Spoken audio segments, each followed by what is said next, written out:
We're just here doing a little breathing as we get ready for the episode. Welcome to Something to Talk About. Now, I know it's not the norm for a host and guest to be barefoot and in casuals, but today it's a whole vibe. Yoga might be the solution you need if you've been stressed, have insomnia, or you're just mentally overwhelmed. The theme of today's show is yoga, get into it, and our guest today, who is owner, instructor of Love Yoga right here in Hyattsville, or next door, should I say, is here to help us do just that. Asia, welcome. Thank you.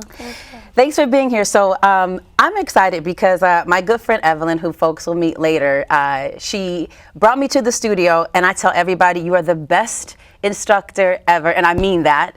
So I'm excited. Not only are you the instructor, but now the new owner of Love Yoga in Hyattsville. So just wanted to bring you in and have the folks at home get over to the studio and start taking care of their minds and their bodies through yoga.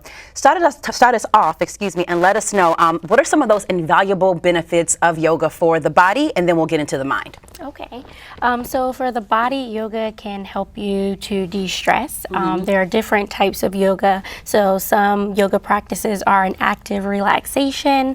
Other yoga practices are actually going to help you to find strength, flexibility, increase your stamina, finding power within yourself, and of course, people are always looking to stretch. We tend to be seated very often on our phones, crunched there. Yeah, so to pull those shoulders back and create that space within the chest with those heart opening poses is going to be an opportunity that you'll have in yoga.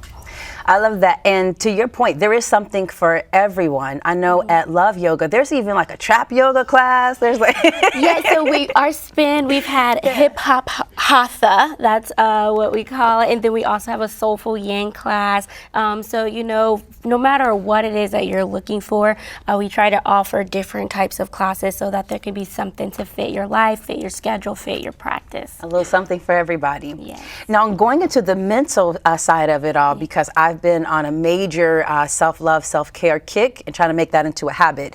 I was reading that what happens when a person practices yoga within the mind, the breathing and the meditation piece is actually what triggers the brain to say, hey, it's time to chill out, it's time to slow down. And of course, that has benefits when it comes to your blood pressure, your heart rate, those sorts of things.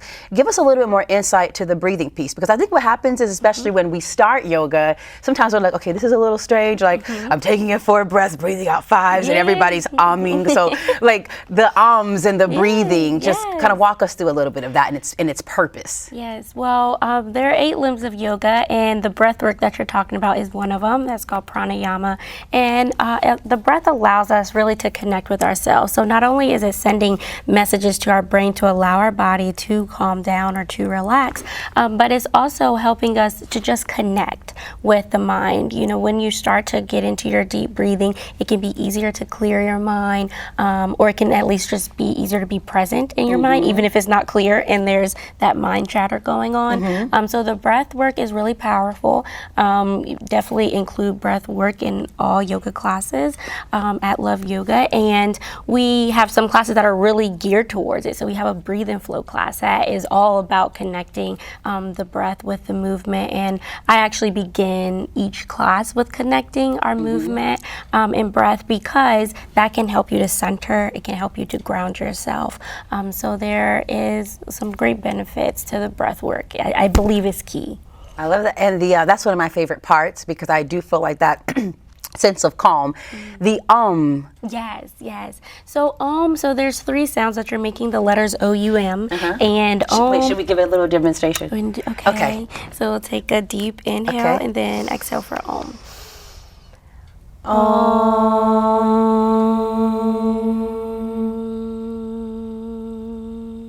Perfect. That's what it sounds like. So what's its power? It's the universal sound. It's vibrations, and I've heard that Om has in Western culture translated into Amen, and then other people have spoke about the vibrational pull and feel that when they hear the Om or when they're around the Om. So there are vibrations all around us, frequencies, and Om is the universal one. one that we all have, we all can connect to. And it creates a calm also. I know we're going to do some demonstration later, but I want to get into some of like the stigmas of yoga so people can just get back past that and get started with the practice. Religion being one. I had a few posts that I put up just like practicing, and some folks were like, aren't you Christian? And I'm like, that has nothing to do with anything. Like yoga, that personal piece is so far from what religion you are. So when it comes to religion and like diversity, who's in the room, men versus women and people of different colors and cultures, how would you speak to that stigma and help folks understand it's really for everybody? Yeah. So yoga is not a religion. Yoga is a Vedic science, and it's a practice. And the idea of yoga is union, so connecting your little self with your big self, whether that is your physical body with whatever spirit you identify with, or maybe you don't identify with a spirit, and it's just the connection within, connecting your mind and your body. But the whole purpose is that we're trying to yoke, we're trying to put these things together, and everybody can do that. And because it's an individual practice, our yoga allows you to come as you are, bringing your full self. And you know, at Love Yoga, we're not gonna tell someone they can't practice because of a certain religion or belief system that they have, because the idea is that whatever you bring to the mat is what you bring to the mat, and that's your practice. And as you go along your yoga journey, you may learn more yoga history, you may learn more of the philosophies behind a yogic practice, whether that be just the physical or even within your nutrition and diet, or even within your way of being with people. But yoga is for everyone, and I think as I've been around the yoga community, I think when we add that diversity piece in, that's when we get a true value and experience within it.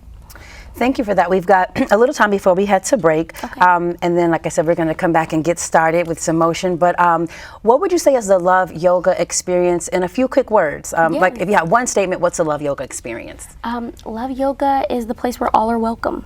I love that. Yeah. Well, we have more with Asia, and we're taking it to the mat right after this. I gotta say what I mean and I won't say, Gotta do it my Welcome back. We're getting prepared for Asia to lead us through a demonstration. Joining us on the set is my good friend Evelyn, who's a regular at Love Yoga. Hey, girl. Evelyn's going to be one of our yoga models, and I'm going to try to be the other as we flow through a light practice. So make some space at home, grab your mat, or if you just have the carpet, just clear some things out and join us. Asia, take it away. All right, great. Well, we're going to begin in a seated cross-leg position. So you can bring your hips to a blanket or to the blocks if you have blocks, or even a pillow if you're at home. The idea is that we want to come to a place where our hips are higher than our knees, or at least at the same height as our knees, so we can begin to passively open here and make some space. And we'll start with a grounding, allowing the hands to come to the knees. Maybe the palms are face down, or maybe the palms are face up.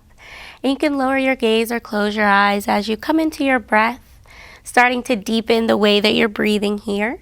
So we're moving from a natural breath into a deeper breath. And you can use counts. Maybe you inhale for 3 counts and exhale for 4. Or maybe you inhale for 4, exhale for 5. Always trying to exhale just a little longer than when you inhale.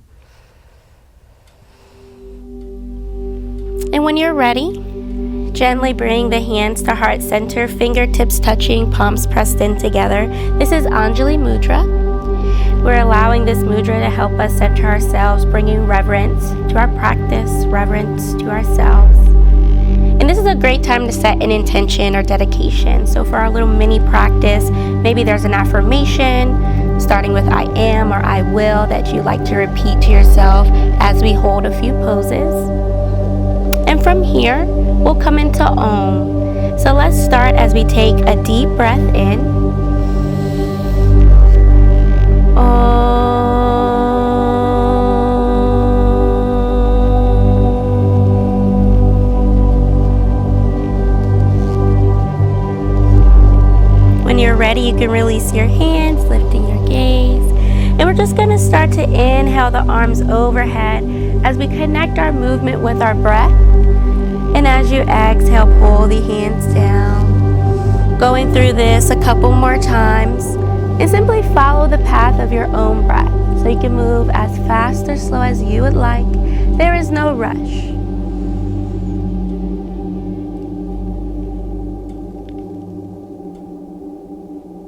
And whenever you are finished, just let those hands come back down to the knees. Very nice. So this is our easy pose. This is a pose that you can take whenever you need to feel grounded, whenever you need a chance to come into yourself. Another great pose for this is our child's pose. So let's make our way onto our hands and knees. You can remove the blanket or the block if it's behind you. And we're going to start by pulling the knees together, pulling the feet together, and just gently sending your hips back towards your heels. And at the same time, we'll stretch the arms forward, pulling the forehead down to the mat. Very nice. So this is a nice active pose where you can relax. And the reason why it is still an active pose is because the hips are being pulled down to the heels at the same time that you're finding that stretch in the shoulders, stretching the hands towards the top of the mat. And still breathing deeply and fully. So maybe you're inhaling for 3 counts and exhaling for 4. Maybe you come back to your intention or your dedication for your practice. On your next inhale, go ahead and come back up to our seated position here. And we're just going to take some twists. So twists can be really great to detoxify, to wring out some of those things that we don't need. And if this is intense in the knees, you can take your block or your pillow between the legs and just gently sit on that block. So there's always a way to modify to make the pose work for you. Yes. And on your inhale, let's float the arms overhead. And as you exhale, bring the arms down over towards the left side. Inhale, arms come up. And exhale over to the right. And so this is something that you can do as many times as you want, depending on what feels good for your body. And just like at the beginning, we're always allowing our breath to initiate the movement and only going as fast or slow as we're breathing.